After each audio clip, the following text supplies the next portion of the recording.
Hello and welcome to Heat Check. So much happening for our Aussies right around the world of hoop. So we're here to break it all down for you so you don't have to go looking. My name's Joel Peterson. The man who does go looking, he's got screens all over the place like NASA Mission Control, is Michael Houben. Mick, good to see you. Yeah, good to see you, mate. There's so much to cover this week. So many more guys going international and then heaps going to college as well. The tournament's playing out, really exciting times. And of course, we've got the tournament. We've got international players, as you say. We've got NBL 1 starting here at home as well. So we'll cover all of that off on our show today. First of all, I want to start with what caught my eye during the week, and sort of unfortunate in a way that one of our stars, Georgia Amoore's college career has come to an end. So 4 years at Virginia Tech, 1 year at Kentucky, clearly destined for very, very big things. Went out with a bang, almost led Kentucky to an overtime win in the tournament, but what a career she's put together. Yeah, it was a tough way to go out. She had the final shot, the chance to go through to the next round. Unfortunately missed that one, but what a career she's had. 4 years at Virginia Tech,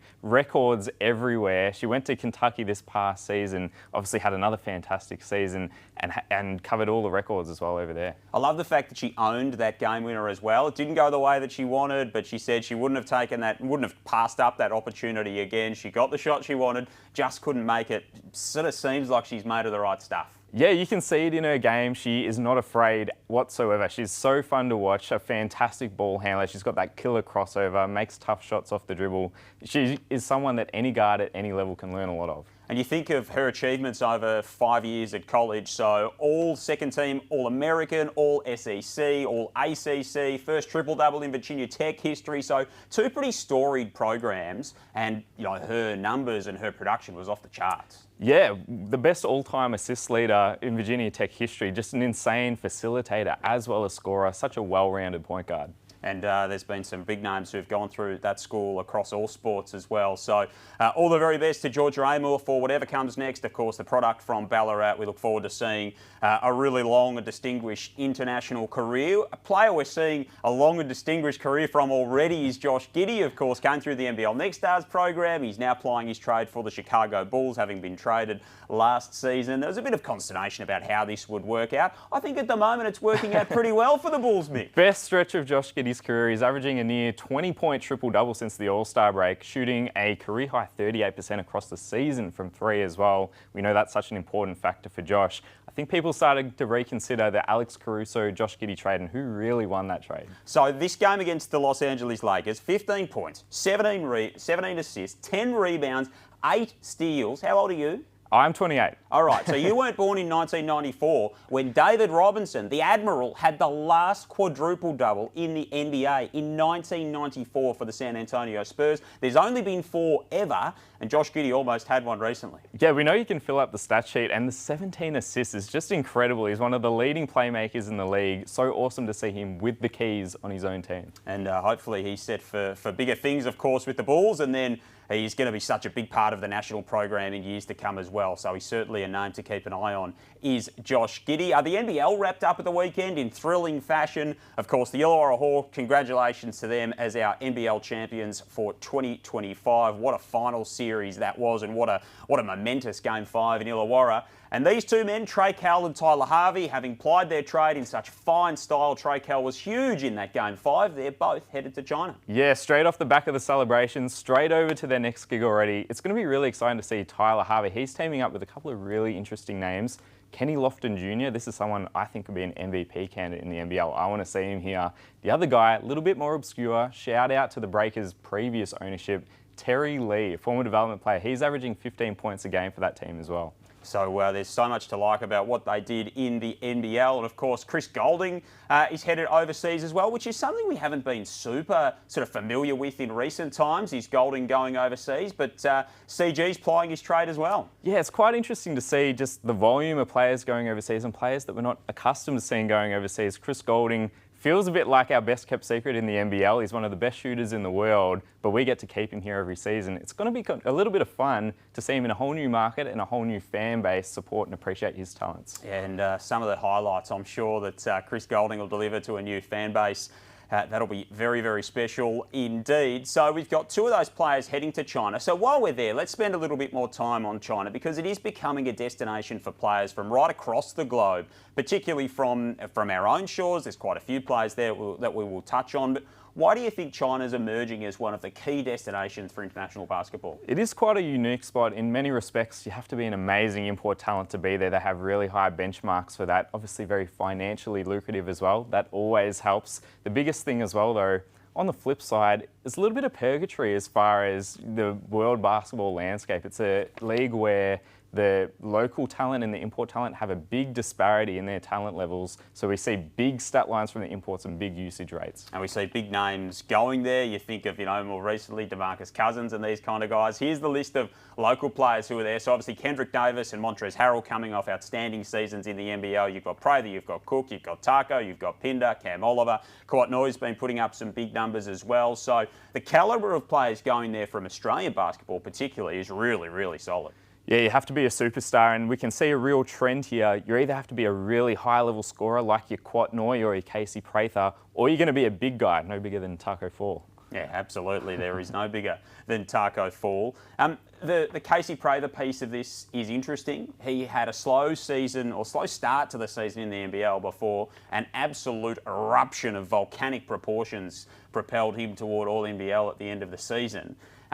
What have you made of his start playing in China? And again, a pretty slow start, especially shooting the ball. It's easy to draw a parallel between his slow start in the NBL and his slow start in the CBA, but the reality is there are so many factors in China. We've got to take it with a little bit of a grain of salt. Now, first and foremost, 4 imports are on this team in the CBA.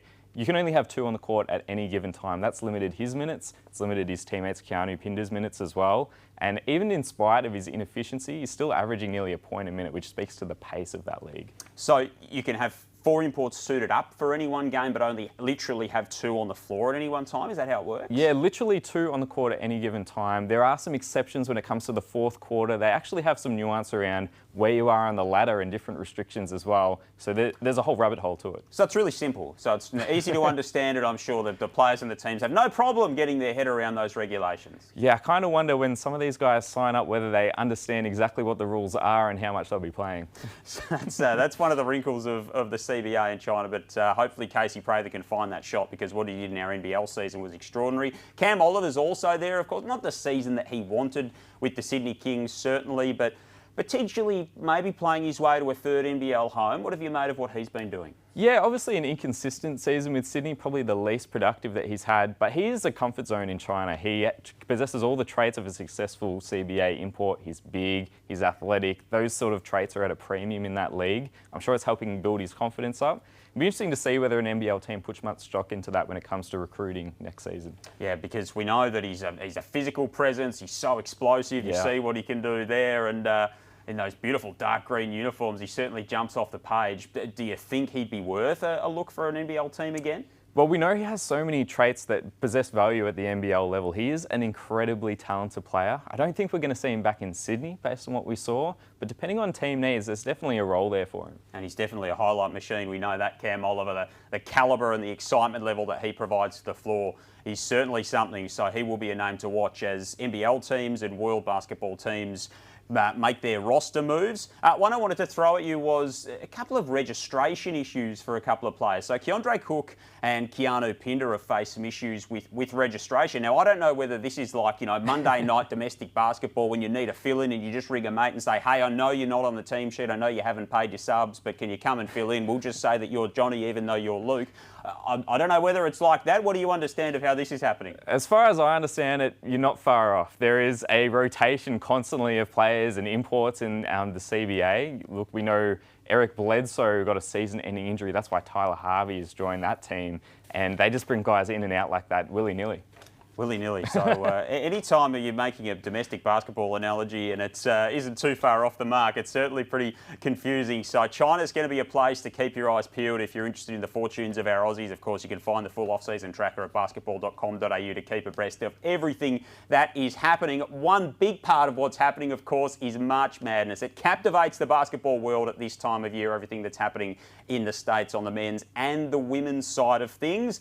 One team that has plenty of eyeballs, as we discussed last week, is the Duke Blue Devils. They've got the prospective #1 pick in Cooper Flagg, a generational prospect, and they've got an Aussie in Tyrese Proctor who's putting up some really big numbers for them too. Yeah, we gave him a shout out last week, but now we have to really harp on it because he just had perhaps the best game of his college career. 25 points, 7 of 8 from the three-point line. And we can see it wasn't just spot-ups. He's coming off pin downs. He's taking step-back side steps. He's just a world-class shooter. What do you think this means for his game? Like, what are you seeing from him at the moment that maybe you wanted to see as you sort of assessed him maybe making the leap to the NBA level? Well, it's very curious. Obviously, at Duke, you're playing alongside amazing talents, Cooper Flagg being one of them. And something he's really leaned into this year, he's taken less twos, he's taken more threes, and his efficiency has skyrocketed as a result. I think that could be his NBA role at the next level. Of course, it's going to be a really interesting watch to see how he progresses. Of course, that team you'd expect a deep tournament run, so there's going to be plenty of opportunity for Tyrese Proctor to really make that name for himself. Yeah, absolutely. And we see that one big performance like this one can do wonders for your draft stock. I think that has really caught everyone's attention. If he can continue over the next few games, that would be big. And he's certainly caught the attention of his coach, John Shire, as well. Take a look at his press conference after that performance. Well, I think it's what I'm most proud of, or as proud as anything, with the journey Tyrese and I have been on, because it's harder to go through those journeys now, you know, and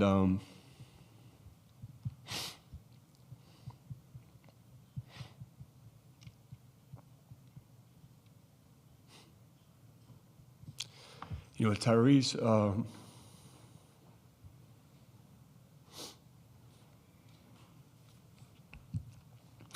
You know, I took over in April, and Tyrese and I had a call May 31st to come a year early, and sorry. So having an impact in a number of ways is Tyrese Proctor, and it's pretty cool to see the impact that he's making, not only on but off the court as well. Now, he will face a fellow Australian, Anthony Dell'Orso, on Friday morning, which is going to be a matchup that captures plenty of eyeballs in our part of the world. That's really exciting. Yeah, it's really rare to see this many Australians get to the Sweet 16, but to have them match up against each other and also play significant roles for their teams, that's a really rare sight. Anthony Dell'Orso has been fantastic for Arizona, being a sharpshooter off the bench, and these are going to be some of the biggest games of their career, so it's going to be really interesting to tune in. Who wins?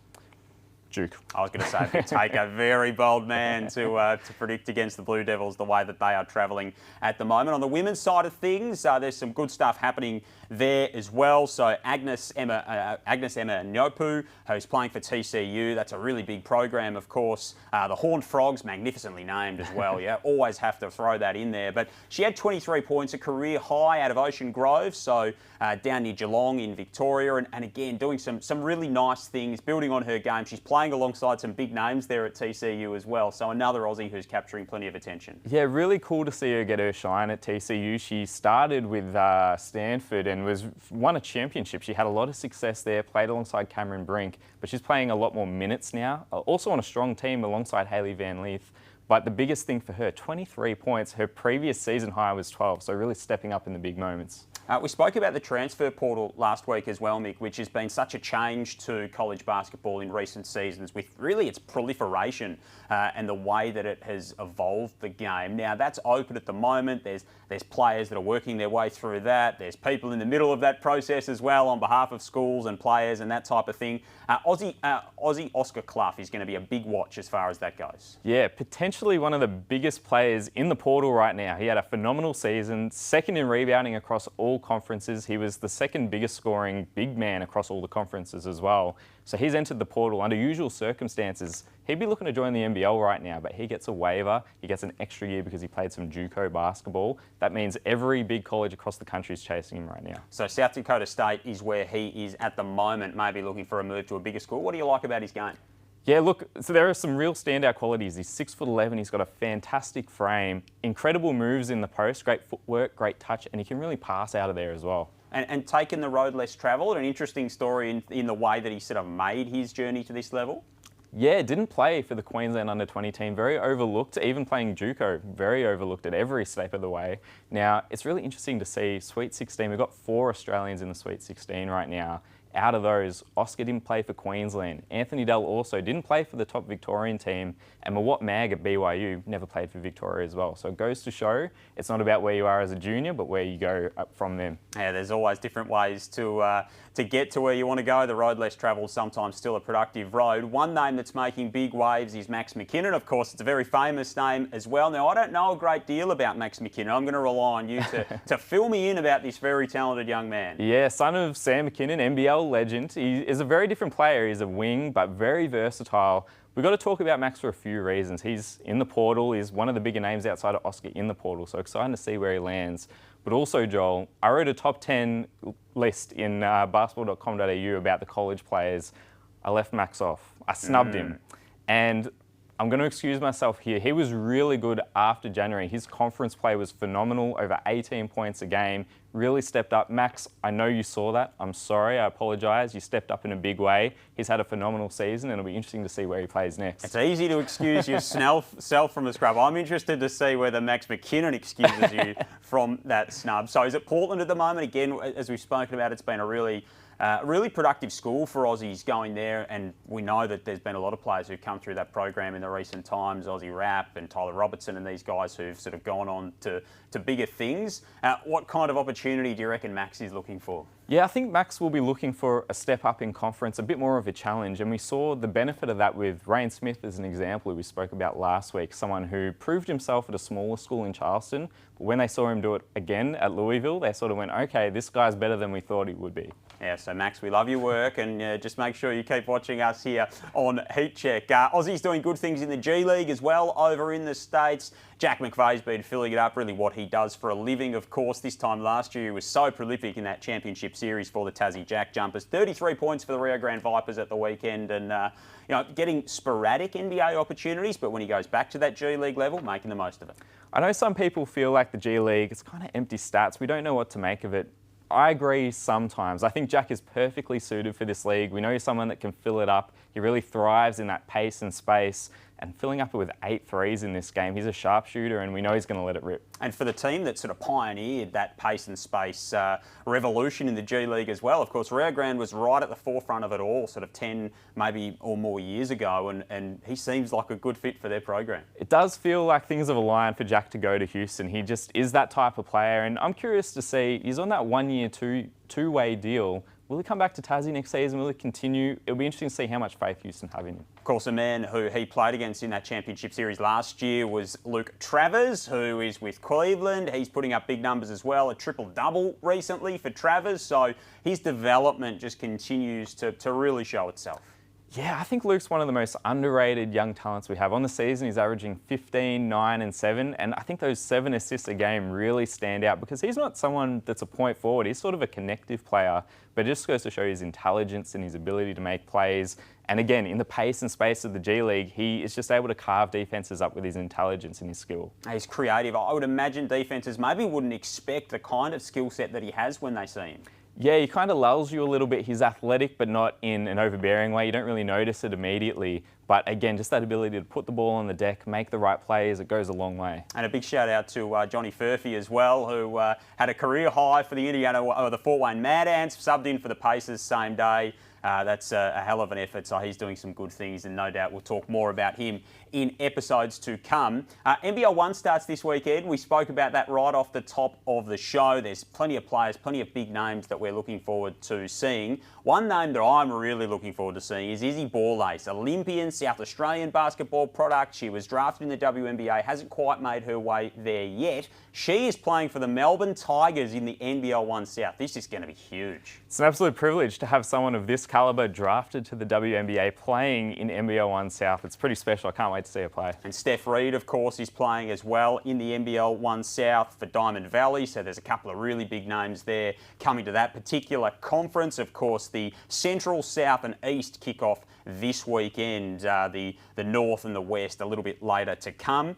And one name to keep an eye on when the West gets underway is Luke Paul. No relation to Chris, no relation to Sean. This young man, and he is a young man, 15 years old, and he looks not a day over it, Mick. He's a really exciting talent. He's stepping up with the Willerton Tigers. Yeah, very young. If he can produce in any capacity at the NBL 1 level, that says a lot about his ability. We've seen some really elite talents come through WA, obviously Alex Condon, Ben Henschel. Luke's only 15, few years to go, but he's looking like he might be one of the next big things out of there. Could just be the next babyface killer to come out of the West, so he's going to be a really exciting name to keep an eye on. Mick, great to get your thoughts as always. It's going to be a big week for the Aussies. Friday will be huge with that Duke and Arizona matchup. You going to get any sleep this week? Not a whole lot. Going to be waking up nice and early for those games, and I hope next week we still have some Aussies left that we can talk about again. Yeah, fingers crossed. Thanks for your company, Mick. Thanks for your company here on Heat Check as well. Big week coming up for the Aussies. Basketball.com.au for all the news. You can track everything that's happening in the world of hoops, and we'll be back with you next week.